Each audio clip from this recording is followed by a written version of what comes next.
Hello दोस्तों, एक बार फिर स्वागत है आप सभी का आपके अपने परिवार दीक्षित एजुकेशन अड्डा पर। दोस्तों 14 नवंबर दिल्ली पुलिस कांस्टेबल की तीसरी शिफ्ट की परीक्षा में आपसे क्या क्या सवाल पूछे गए और आने वाली शिफ्टों में अब जिस बच्चे का एग्जाम है उसको कैसी तैयारी कर कर जाना है, आपको कौन कौन से टॉपिक जो है पढ़कर जाने हैं जिससे कि दोस्तों आप ज़्यादा से ज़्यादा क्वेश्चन अटैम्प्ट कर सके, सारी जानकारी मैं आपको इस क्लास के अंदर देने वाला हूँ। अति महत्वपूर्ण जानकारी होगी, सुनकर जाइएगा। 100% इस क्लास से भी आपकी परीक्षा में सवाल आपको देखने को मिलेगा। हमसे पहला सवाल पूछा गया है कि मृणालिनी साराभाई का संबंध किस शास्त्रीय नृत्य से है। मैंने आपको कल भी बताया था, आज सुबह भी बताया और उससे पहले भी बताया था कि मृणालिनी साराभाई इनका संबंध है भरतनाट्यम। किससे है? भरतनाट्यम। अब दोस्तों भरतनाट्यम से नाम सुनिएगा, मृणालिनी साराभाई, मल्लिका साराभाई, रुक्मणी देवी अरुणडेल और दोस्तों सोनल मान सिंह। अब बहुत लोग कहेंगे कि सोनल मान सिंह का संबंध उड़ीसी नृत्य से है, लेकिन दोस्तों मैं आपको बता दूं सोनल मान सिंह का संबंध उड़ीसी नृत्य और भरतनाट्यम दोनों से है। अगर आपके ऑप्शन में उड़ीसी नृत्य ना देके रखे, भरतनाट्यम देके रखे तो आप भरतनाट्यम लगा सकते हैं, आपका आंसर बिल्कुल सही होगा। और नर्तकी नटराज मोस्ट रिपीटेड सवाल है भरतनाट्यम से। कमेंट कर कर बताएं भरतनाट्यम कहाँ का शास्त्रीय नृत्य है। अगला सवाल, हाई कोर्ट किस अनुच्छेद के तहत रिट जारी करता है? तो बहुत बार मैंने आपको बताया है, हाई कोर्ट अनुच्छेद 226 के तहत रिट जारी करता है। कितने प्रकार की रिट जारी करता है? 6 प्रकार की। कितने? 6 प्रकार की रिट जारी करता है। अगर आपसे क्वेश्चन पूछ ले हाई कोर्ट का उल्लेख, जो हाई कोर्ट है इसका उल्लेख कौन से आर्टिकल में? आर्टिकल नंबर 214 में इसका उल्लेख है। अगर सवाल ऐसा पूछा जाए कि हाई कोर्ट एक अभिलेख न्यायालय होगा, ये बात कौन से आर्टिकल में लिखी हुई है? आर्टिकल नंबर 215 में लिखी हुई है। और एक सवाल आपको और याद रखना है, जो हाई कोर्ट होते हैं उनके जज होते हैं, उनकी दोस्तों सेवानिवृत्ति की आयु कितनी होती है? 62 वर्ष। कितनी? 62 वर्ष। लेकिन सुप्रीम कोर्ट के जज की कितनी होती है? 65 वर्ष। ये इतने सवाल जो मैंने आपको बताए हैं नोट करके रखिएगा। अगला सवाल है, हरिप्रसाद चौरसिया का संबंध किस वाद्य यंत्र से है? तो नोट करके रखिएगा, हरिप्रसाद चौरसिया बांसुरी वादक हैं। तो आपका राइट आंसर क्या हो जाएगा? बांसुरी वादक। आइए चलते हैं अगले क्वेश्चन की ओर। संविधान संशोधन की प्रक्रिया कहां से ली गई है? आप अभी प्रीवियस ईयर की क्लास उठाकर देखिएगा, दूसरी शिफ्ट की, वहां पर बताया मैंने, सीधा सवाल आपसे परीक्षा में पूछा गया है। संविधान संशोधन की प्रक्रिया कहां से ली गई है? दक्षिण अफ्रीका से। कहां से? दक्षिण अफ्रीका से ली गई है। याद कीजिएगा, मौलिक अधिकार कहां से लिए गए हैं? अमेरिका से। मौलिक कर्तव्य कहां से लिए गए हैं? रूस से। और दोस्तों डीपीएसपी कहां से लिए गए हैं? यानी कि राज्य के नीति निर्देशक तत्व, ये कहां से लिए गए हैं? ये लिए गए हैं आयरलैंड से। एकल नागरिकता का प्रावधान कहां से लिया गया? ब्रिटेन के संविधान से लिया गया है, याद रखिएगा। और एक सवाल आपसे पूछा जाता है कि जो राष्ट्रपति होता है उस पर जो महाभियोग की प्रक्रिया होती है वो कहां से ली गई? वो भी अमेरिका से ली गई है। और राष्ट्रपति का महाभियोग कौन से आर्टिकल में है? Article number 61। याद रखिएगा, कल की शिफ्ट में आपसे सवाल पूछा जाएगा। अगला क्वेश्चन, द्रोणाचार्य पुरस्कार किसे प्रदान किया जाता है? तो जाहिर सी बात है, ये दोस्तों द्रोणाचार्य पुरस्कार कोच या गुरु, किसको? कोच या गुरु को प्रदान किया जाता है, बच्चा बच्चा जानता है। अगला क्वेश्चन है, सूर्य से हमें कौन सा विटामिन प्राप्त होता है? दोस्तों विटामिन से एक सवाल आज आपसे पूछ लिया गया है, तो याद रखिएगा कल विटामिन से सवाल आपकी परीक्षा में जरूर देखने को मिलेगा। विटामिन डी आपका बिल्कुल सही जवाब होगा। अब दोस्तों महत्वपूर्ण विटामिन और उनके दोस्तों रासायनिक नाम सुन लीजिएगा। विटामिन की खोज किसने की थी? फंक नामक वैज्ञानिक ने की थी। किसने?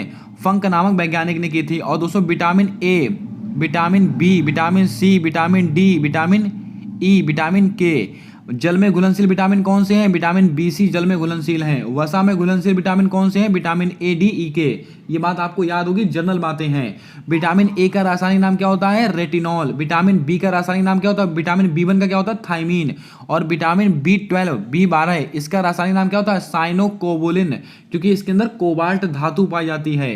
दोस्तों जितने सवाल मैं बोल रहा हूं अपने आप में परीक्षा में आने वाले सवाल है, बहुत ध्यान पूर्वक सुनिएगा और अपनी कॉपी में हो सके तो नोट कीजिएगा। विटामिन सी इसका रासायनिक नाम क्या है? Ascorbic acid.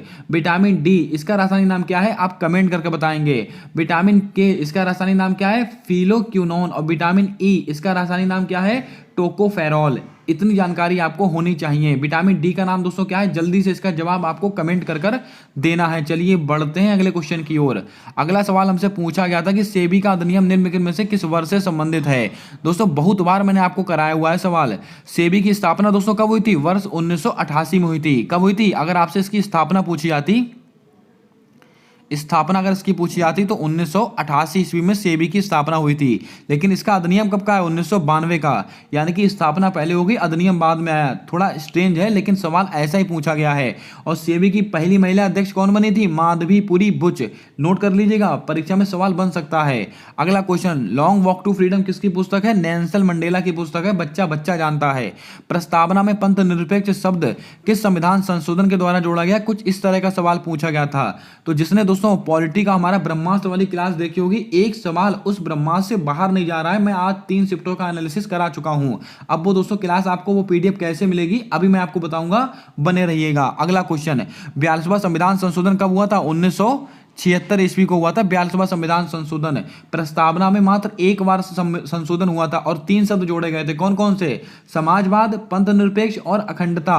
और दोस्तों आपको बता दें 10 मौलिक कर्तव्यों को कब जोड़ा गया था? ये इसी 42वें संविधान संशोधन के द्वारा। अगला सवाल, अगला क्वेश्चन दोस्तों, खेलो इंडिया यूथ गेम से। आप देख सकते हैं पहली, दूसरी, तीसरी तीनों शिफ्टों में आपसे खेलो इंडिया यूथ गेम से सवाल आया है। तैयार हो जाइए, खेलो इंडिया यूनिवर्सिटी गेम से सवाल आपकी अगली शिफ्ट में आपको देखने को मिलेगा।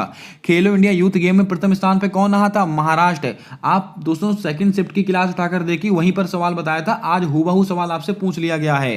क्रिप्स मिशन का संबंध किस वर्ष से है? 1942 में आया था क्रिप्स मिशन, इसको भी आप याद रखिएगा। अब दोस्तों महात्मा बुद्ध के उपदेशों का संकलन कहां पर मिलता है? ये त्रिपिटक में मिलता है, याद रखिएगा। महात्मा बुद्ध से भी सवाल आपसे पूछे गए हैं, तो आप दोस्तों याद रखिएगा। एक सवाल दोस्तों और पूछा गया था, महावीर स्वामी को जिन क्यों कहा गया है? कुछ ऐसा भी सवाल पूछा गया था, क्योंकि उन्होंने अपने इंद्रियों को वश में कर लिया था, इसी कारण उनको जिन कहा गया है। कुछ इस टाइप का ऑप्शन दिया गया था आपकी परीक्षा में।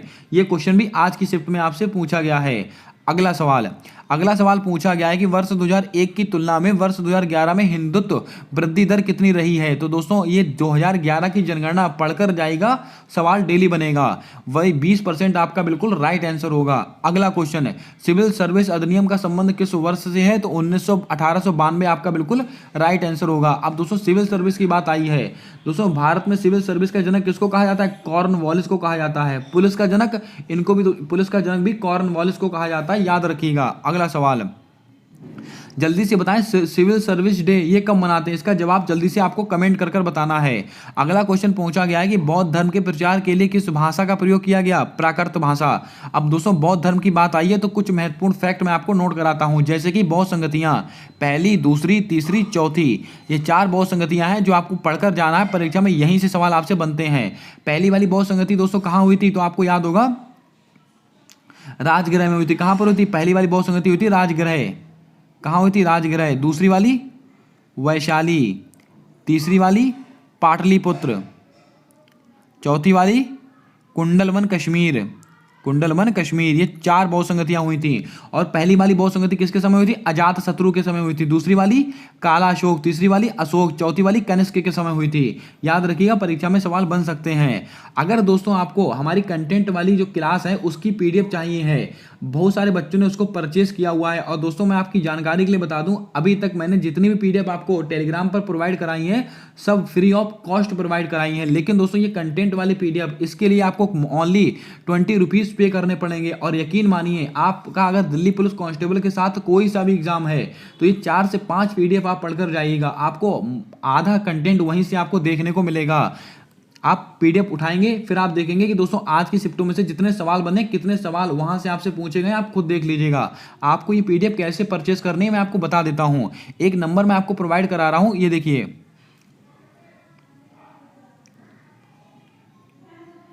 दोस्तों ये व्हाट्सएप बिजनेस अकाउंट नंबर है। आप इस नंबर पर 20 रुपए पे कर सकते हैं। आप चाहे गूगल पे चलाते हो या फोन पे चलाते हो या पेटीएम, कुछ भी चलाते हो, आप केवल आपको 20 रुपीज पे करने हैं। उसका स्क्रीनशॉट लेकर आप इस नंबर पर हमको शेयर कीजिएगा। आपको जितनी भी पीडीएफ है सारी प्रोवाइड कर दी जाएंगी, और जितना भी दोस्तों एनालिसिस की पीडीएफ है वो भी आपको प्रोवाइड की जाएंगी।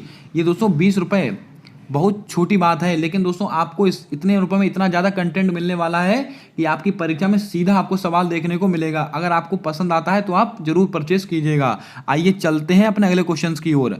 हमारा अगला सवाल पूछा गया है कि लोकसभा में सुप्रीम कोर्ट के लिए कितने % आरक्षित सीटों की संख्या है? दोस्तों आप याद रखिएगा, लोकसभा में एससी के लिए कितनी सीटें आरक्षित हैं? 84 सीटें आपका बिल्कुल राइट आंसर होगा। अब दोस्तों अब मैं आपको कुछ महत्वपूर्ण चीज़ें और बताता हूं, जैसे कि आपने सुना होगा सुप्रीम कोर्ट। अब सुप्रीम कोर्ट से सवाल आपकी परीक्षा में बन सकता है, इसलिए मैं आपको नोट करा देता हूं। सुप्रीम कोर्ट का उल्लेख कौन से आर्टिकल में है? आर्टिकल नंबर 124 में। आज हाई कोर्ट पूछा गया, कल सुप्रीम कोर्ट पूछा जाएगा। सुप्रीम कोर्ट का उल्लेख कौन से आर्टिकल में है, यानी कि सुप्रीम कोर्ट में कितने जज होंगे, उनकी नियुक्ति कैसे होगी, उनका कार्यकाल कितना रहेगा, ये सब बातें सुप्रीम 124 आर्टिकल में है। सुप्रीम कोर्ट एक अभिलेख न्यायालय है, ये बात कौन से आर्टिकल में बोली गई है? आर्टिकल नंबर 129 में बोली गई है। और सुप्रीम कोर्ट किस अनुच्छेद के तहत रिट जारी करता है? अनुच्छेद 32 के तहत। और अनुच्छेद 32 में दोस्तों क्या है? संवैधानिक उपचारों का अधिकार। बच्चा बच्चा जानता है। अगला सवाल, संविधान का अंतिम व्याख्याकार कौन होता है? सुप्रीम कोर्ट आपका बिल्कुल राइट आंसर होगा। अगला क्वेश्चन, अश्वघोष निम्नलिखित में से किसके दरबारी थे? ये कनिष्क के दरबारी थे, इसको भी आपको याद रखना है। अगला सवाल, हमारा अगला क्वेश्चन पूछा गया है कि साओ जुआओ फेस्टिवल का संबंध किस राज्य से है? ये दोस्तों गोवा में मनाया था। कहां पर? गोवा में। इसको भी आप याद रखें। आर्टिकल 44 कहां पर लागू है? गोवा में लागू है। ये बात भी आपको याद रखनी है। 89वां संविधान संशोधन से कोई सवाल आया था, ये दोस्तों कंफर्म नहीं हो पाया, लेकिन 89वें संविधान संशोधन से क्या क्या सवाल बन सकते हैं सारा मैं आपको बता देता हूं, आप तय कर लीजिएगा दोस्तों क्या सवाल आया था। सबसे पहला सवाल, 89वां संविधान संशोधन हुआ कब था? वर्ष 2003 में हुआ था। एक सवाल ये बन सकता है। 89वां संविधान संशोधन मैं आपको बता दूं, पहले दोस्तों क्या था? राष्ट्रीय अनुसूचित जाति। पहले क्या था? आप ध्यान से सुनिएगा, पहले था राष्ट्रीय अनुसूचित जाति। पहले राष्ट्रीय अनुसूचित जाति, इसका उल्लेख था आर्टिकल 338 में था। फिर दोस्तों 89वां संविधान संशोधन 2003 होता है और ये राष्ट्रीय अनुसूचित जाति क्या बन जाता है? राष्ट्रीय अनुसूचित जनजाति बन जाता है। राष्ट्रीय अनुसूचित जनजाति बन जाता है। और आर्टिकल कौन सा होता है? Article 338A। ये बात आप याद रखिएगा। राष्ट्रीय अनुसूचित जाति पूछे तो आर्टिकल 338, राष्ट्रीय अनुसूचित जनजाति पूछे तो आर्टिकल 338। और कब का है? 2003 का है 89वां संविधान संशोधन है। ये कुछ सवाल थे जो दोस्तों हमको प्राप्त हो पाए, बिल्कुल सटीक और एक्यूरेट सवाल थे जो मैंने आपको बता दिए। सवाल बहुत होते हैं, 50 क्वेश्चन होते हैं। 50 क्वेश्चन बच्चे को याद रख पाना काफी मुश्किल होता है, लेकिन जितने क्वेश्चन है जो दोस्तों एक्यूरेट पता लग पाते हैं उनका एनालिसिस करा देते हैं। उनके बेसिस पर आप देख सकते हैं जो पेपर आपका आ रहा है मॉडरेट लेवल का आपसे परीक्षा में पूछा जा रहा है। आपको मैं दोस्तों बता दूं आप कितना नंबर का अटेम्प्ट कर सकते हैं अपने एग्जाम के अंदर। आपका 100 नंबर का पेपर है दिल्ली पुलिस कांस्टेबल का, जिसमें से दोस्तों 50 नंबर की आपकी जीके आ रही है, 25 नंबर की आपकी रीजनिंग आ रही है, 15 नंबर की आपका मैथ आ रहा है, 10 नंबर का आपका कंप्यूटर आ रहा है। दोस्तों मैं आपको बता दूं 50 नंबर में से 30 से 35 सवाल ऐसे हैं जिनको आप अटेम्प्ट कर सकते हैं बहुत अच्छी तरह से अगर आपने पढ़ाई की है। इन 25 सवालों में से आप दोस्तों 21 से 22 सवाल ऐसे आते हैं जो आप दोस्तों आसानी से सही कर सकते हैं। और मैथ में दोस्तों जिसकी मैथ बिल्कुल ही भीग है वो दोस्तों फिर भी 7 से 8 सवाल आसानी से कर सकता है। और कंप्यूटर में भी दोस्तों आप आसानी से 7 से 8 सवाल कर सकते हैं कंप्यूटर के अंतर्गत भी। आप देख सकते हैं अगर आप इतना करके आ रहे हैं परीक्षा के अंदर तो यकीन मानिए आपका सिलेक्शन कोई रोक नहीं सकता है दिल्ली पुलिस कांस्टेबल के अंदर। अगर जानकारी पसंद आई है तो क्लास को लाइक कर दीजिएगा। चैनल पर पहली बार आए हो तो चैनल को सब्सक्राइब कर बेल वाला आइकन ध्यान से दबा लीजिएगा ताकि जो आने वाली क्लासेस के अपडेट्स हैं आप तक आसानी से पहुंचते रहें। और दोस्तों जो PDF के बारे में मैंने आपको बताया है कृपया करके दोस्तों अगर आपको अच्छा लगे तो उसको जरूर परचेज कीजिएगा। ये 20 रुपीज़ दोस्तों ना के बराबर प्राइस है, लेकिन दोस्तों इसका जो कंटेंट आपको मिलेगा 100% आपकी परीक्षा में आपको नंबर दिलाएगा, आपको औरों से 8-10 नंबर आगे रखेगा। मिलते हैं आने वाली अगली क्लास के अंदर, तब तक के लिए जय हिंद जय भारत। दोस्तों एक बात और, अगर दोस्तों आपका दिल्ली पुलिस कांस्टेबल का एग्जाम है तो दोस्तों आप इसी नंबर पर इसी नंबर पर दोस्तों आप हमको क्वेश्चन शेयर कर सकते हैं जिससे कि आने वाली शिफ्टों में जिन बच्चों का एग्जाम है उनको हेल्प हो सके। मिलते हैं नेक्स्ट क्लास में, तब तक के लिए जय हिंद जय भारत दोस्तों।